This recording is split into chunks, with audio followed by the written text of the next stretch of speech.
ये ले लो, ये ले लो।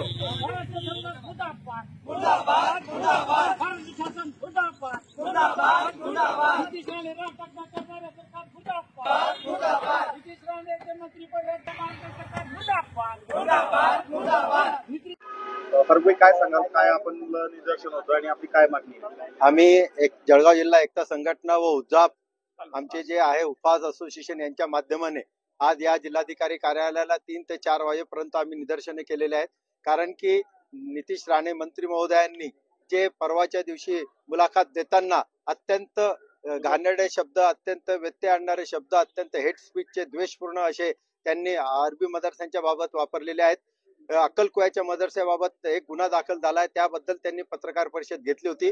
परंतु त्या पत्रकार परिषदेत त्यांनी त्या अक्कलकुव्याच्या मदरस्याच्या बाबत की त्या ठिकाणी यमनचा अतिरेकी 2016 पासून थांबलेला आहे, असे सगळे अतिरेकी महाराष्ट्रात ज्या ज्या ठिकाणी मदरसे त्या ठिकाणी सगळे अतिरेकी थांबलेले आहेत आणि त्या अतिरेक्यांसाठी सर्च ऑपरेशन महाराष्ट्र सरकारने सुरू करून तेथील शस्त्रगोळा सगळा जमा करायला पाहिजे, तिथले अतिरेकी जमा करायला पाहिजे। ते राष्ट्रविरोधी कृत्य करतात असे अनेक प्रकारचे त्यांनी द्वेषयुक्त असे भाषण या ठिकाणी केलेले आहेत। त्यामुळे आज आम्ही एकता संघटनेतर्फे त्यांचा या ठिकाणी निषेध केलेला आहे। एवढंच नव्हे तर आम्ही काल जिल्हा पेठ पोलीस स्टेशनला जाऊन वैयक्तिकरित्या मी पोलीस तक्रार त्यांच्या विरोधात दाखल केलेली आहे। परंतु नेहमीप्रमाणे पोलिसांनी अर्ज म्हणून त्याला ट्रीट केलेला आहे। म्हणून आम्ही निदर्शनाद्वारे आज शासनाला, पोलीस अधीक्षकाला व जिल्हाधिकाऱ्यांना हे सांगू इच्छितो की त्यांच्या विरोधात भारतीय न्याय संहिता कलम 196, 197, 198, 298, 302 प्रमाणे त्यांच्यावर कारवाई करण्यात यावी। कारण की त्यांनी 2 समाजात तेढ निर्माण करण्याचा प्रयत्न केला आणि सगळ्यात महत्त्वाचं की त्यांनी आपल्या पत्रकार परिषद हे सांगितलं की अक्कलकुवाच्या त्या मदरस्यामध्ये एक हिंदू बांधव प्रोफेसर इंटरव्ह्यूला गेला असता त्याला चाकूने भोसकण्यात आलं। मी तुम्हाला सांगू इच्छितो की त्या मदरस्यामध्ये आजही 15,000 विद्यार्थ्यांपैकी 1250 विद्यार्थी हिंदू समाजाचे आहे आणि 25 शिक्षक हे हिंदू समाजाचे आहे। आपण त्यांचे पगार पत्रिकाही मी तुम्हाला देऊ शकतो। अशा प्रकारे त्यांनी हिंदू समाजाला भडकवण्याचा प्रयत्न केला की तिथे जर कोणी हिंदू समाज गेला तर त्याला ते चाकूने हल्ला करतात। वास्तविक पाहता त्याच्या वेगळी परिस्थिती आहे। अशा या मंत्री महोदयाने जी शपथ घेतली त्या शपथेचं उल्लंघन केलेलं आहे। म्हणून आमची आज मागणी आहे की त्यांच्या विरोधात त्वरित शासनाने कडक कारवाई करावी आणि त्यांची मंत्रिपदापासून हकालपट्टी करण्यात यावी।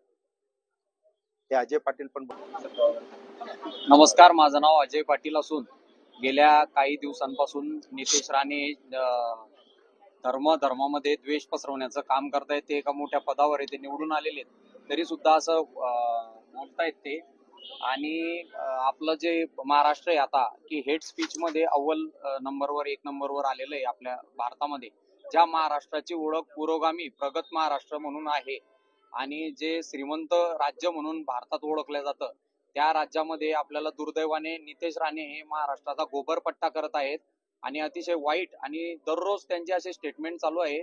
आता मी स्वतः हिंदू आहेत, मी हे मुस्लिम बांधव आहेत, पण इथं संविधानाने आम्ही फक्त भारतीय नागरिक आहोत आणि हा अधिकार आम्हाला दिलेला आहे। इथे आमच्यामध्ये कोणताही द्वेष किंवा अशी भावना नाहीये। आम्ही प्रेमाने जळगावला पण सगळेजण आम्ही एकतेने प्रेमाने राहतो, इथं आम्हाला काहीच नाहीये। मात्र हे द्वेष पसरवण्याचं काम एवढ्या मोठ्या पदावर असलेला एक मंत्री करतोय, हे दुर्दैव आहे। आणि मी गृहमंत्र्यांना सुद्धा सांगेल की जर कधी हा सगळा लोड जो आहे तो पोलिसांवर येत आहे आणि दुर्दैवाने हे सगळं वातावरण बिघडवण्याचं काम एक मंत्री करत आहे, हे खूप दुर्दैव आहे महाराष्ट्राचं आणि त्यांच्यावर कारवाई व्हावी हीच मी मागणी करतो। धन्यवाद।